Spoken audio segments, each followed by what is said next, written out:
welcome back to my channel. Kaylin here, and for those of you who are new, this is Full Purpose in Heart. And in today's video, I'm super excited to share with you guys how to homeschool multiple children with centers. So let's go ahead and get started.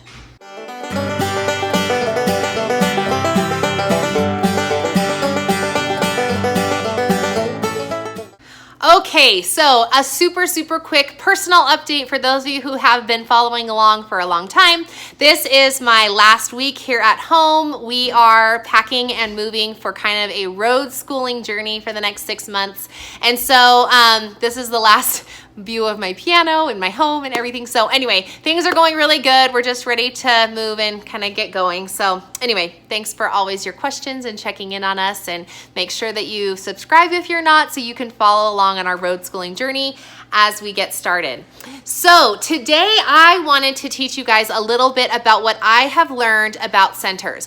One of the big questions that I always get is, how do you teach multiple children, all different ages, in your home? And it is a challenge, and it is something that takes a little bit of practice. And so I was going to a workshop, and I have learned a really awesome way that you can implement centers into your homeschool. So I wanted to teach you guys what I learned, so that then if you're looking for a way to teach multiple kids, then this is something that's really easy to implement and can help you have some one-on-one time with each of your students. So without further ado, centers. So a center is something that public schools have done for a long time.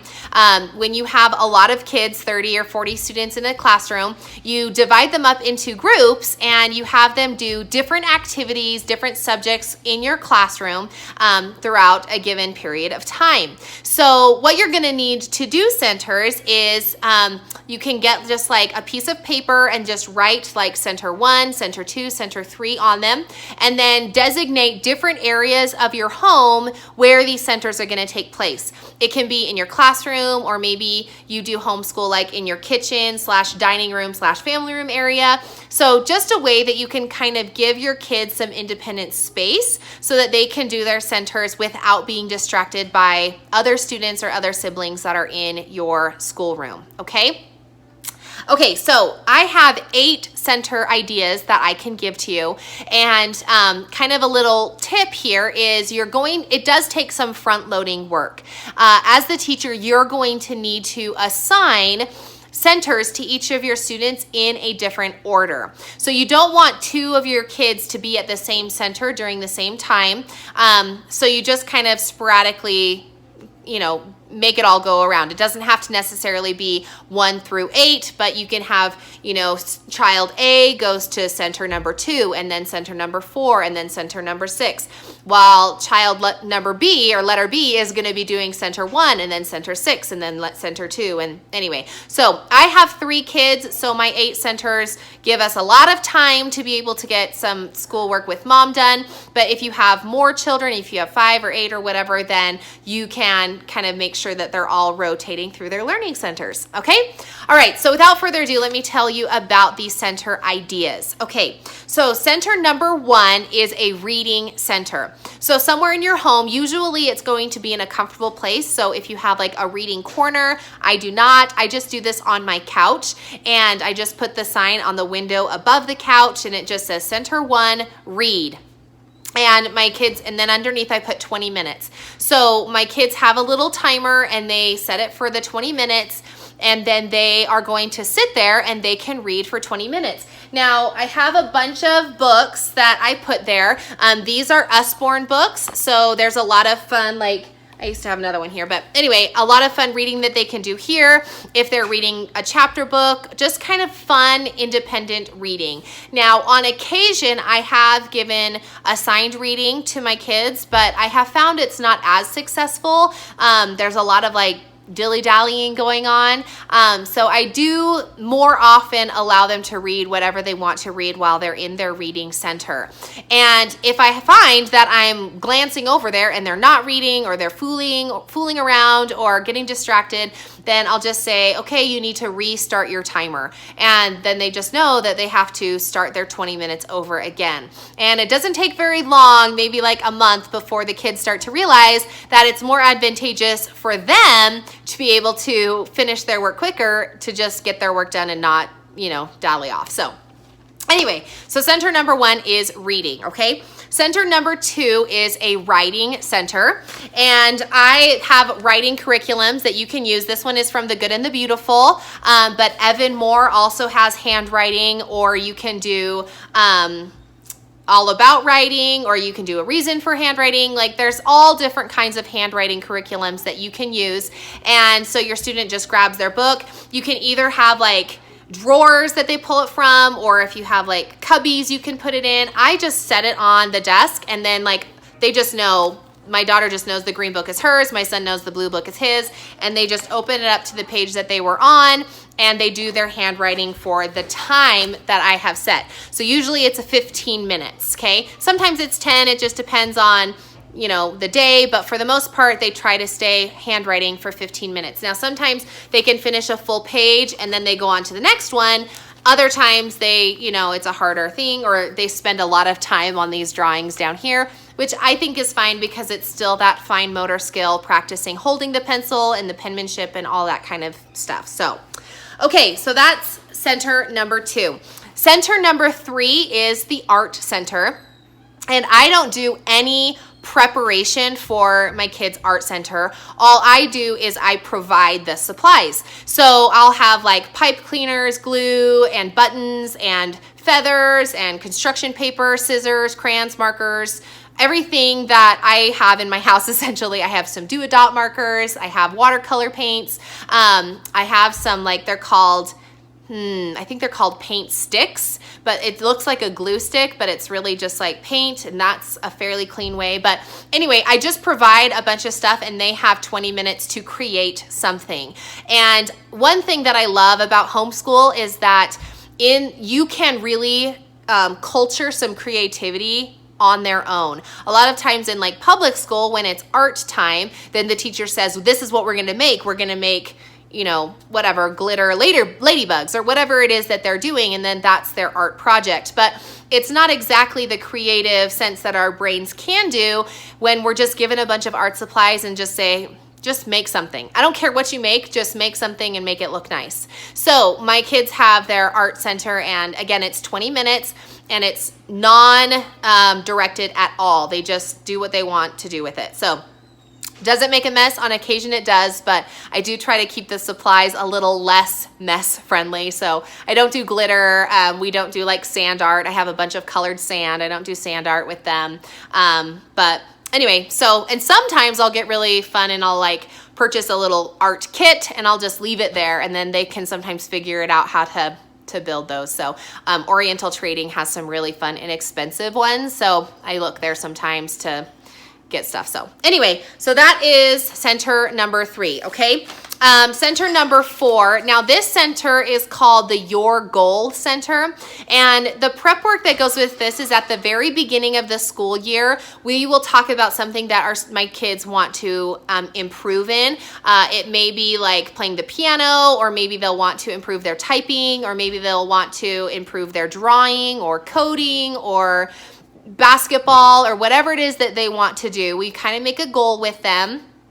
And we have actually 4 areas where we make goals. So we have spiritual goals, physical goals, social goals, and intellectual goals. So what they do during this center time is they pick one of their 4 goals that they are working on, and they work on it for 20 minutes. So if their intellectual goal is to read a new book or learn Spanish, then they can work on that lesson for their intellectual or for their goal time. If they want to learn how to cook, then they can do something cooking in the kitchen or whatever, obviously depending on their age. So anyway, so that's a goal time where they can do what they want to help improve whatever area of goals that they may have. So okay, so that's center number 4. Now, center number 5 is specifically for me because I have a younger student that isn't necessarily of school age, and he spends a lot of time just kind of like bumming around trying to figure out what he can do to fill his time. So center number 5 is to play with your sibling. And it's 20 minutes of playtime. Again, undirected. I don't tell them what to do, and they just get to go and play with their younger brother. And since we have 2 older siblings, then Benjamin, my youngest one, gets 40 minutes of focused, dedicated playtime with each of his siblings on their own. This is a really great way to help cultivate relationships in families, which is really, really important to me.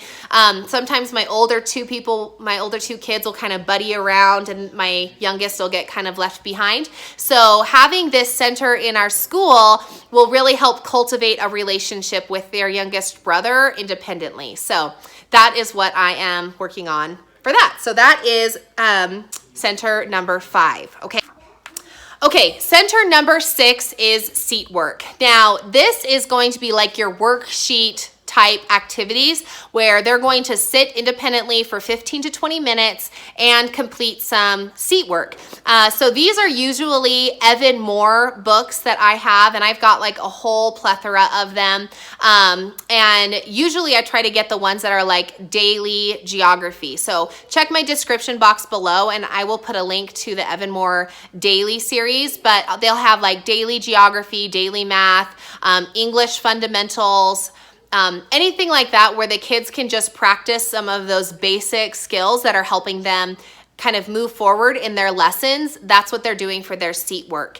And a little tip that I learned is if you purchase the books a grade below where your student is, then it really can be independent work because it's a continual review of what they have already learned instead of feeling like you need to be sitting with them to coach them along on subjects or areas that they may not be proficient in yet. So just a little tip for that. Okay. So that is seat work. Again, I only give them about 15 to 20 minutes, and then when their timer goes off, they know to move to the next section.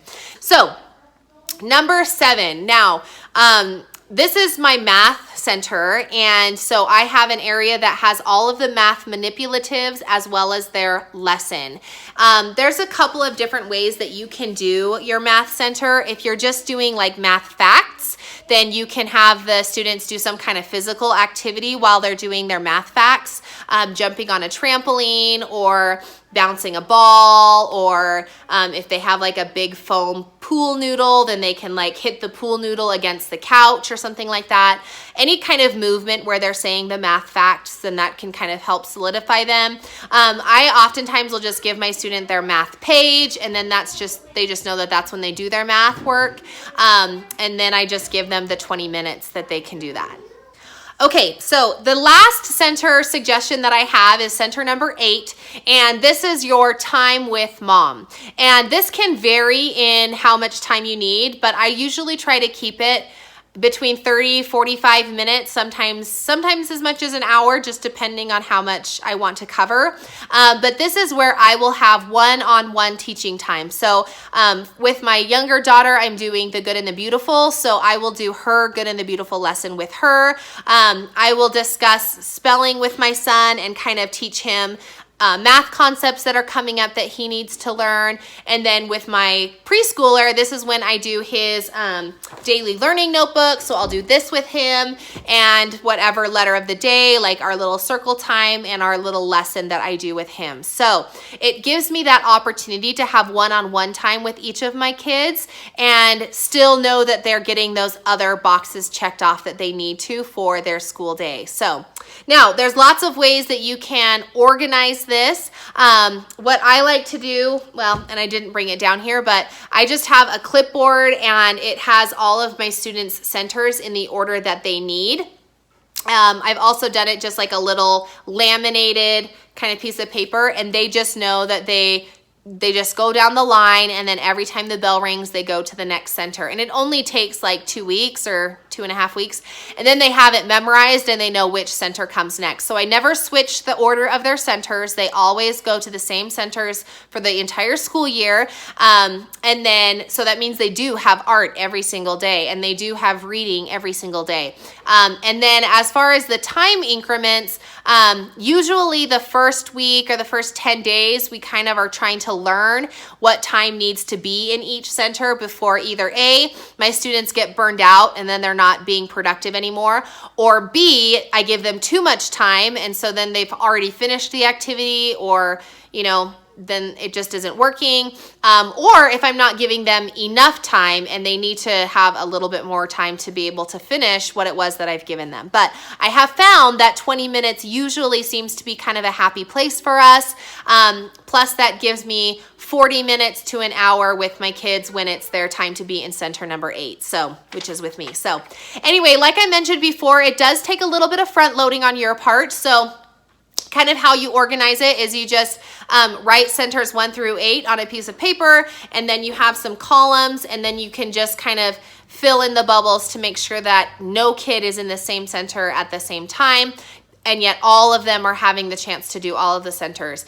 Depending on how many kids you have, that may give you as the parent some downtime to either get the dishes done or set up the family learning time or clean up the family learning time, or whatever it is that you're doing for the rest of your day. So anyway, this is just a suggestion of how you can do centers. I'm sure that the more that I begin to use it and implement it, then I'll have some more suggestions of how I'm switching it up or trying to make it work a little bit better for our family. But hopefully it gives you an idea of how you can use centers in your home. So anyway, thanks so much for watching this video. Hopefully you found something valuable. Give me a thumbs up if you did. I always try to provide valuable content for you guys as you are on your own school journey. And then subscribe to my channel so you can follow along on our homeschool life over here. So thanks so much for watching, guys, and we'll see you in one of my other videos. Bye!